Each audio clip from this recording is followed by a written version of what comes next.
জীবন করে সুমহান কোরআন কোরআন دا قرآن چې نن محفوظ د قرآن ده دا صحابهو په سینو کې ساتلی وو او داسې پرمختللې دنیا هم نه وه لکه اوس چې دا سړي په جیب کې تلیفون د هغه کې کمپیوټر هم شته په کمپیوټر یې لیکلی هغو به د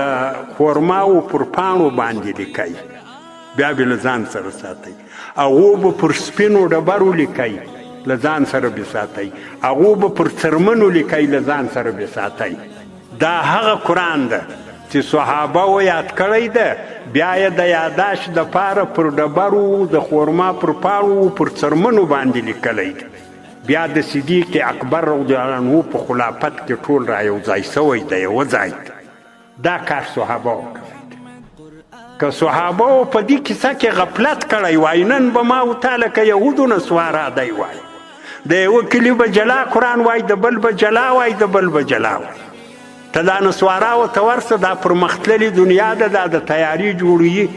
کمپیوټر جوړوي فیسبوک جوړوي فلان جوړوي لیکن انجیلونه څو پکښې دي ته ورسه حساب یې تر 10 انجیله تر 15 انجیله ډېر هغه انجیل بیخي ورک ده چې هغه له الله پاکه نازل شوی که صحابه دا قرباني نه وای ورکړې نن به زما او ستا قرآنونه جلا وای هندوستان کې به جلا قرآن وای پاکستان کې به جلا وای ما او تا به جلا درلودای بل به جلا درلودای نن چې د هندوستان څخه یې واخه بیا ته المغربه پورې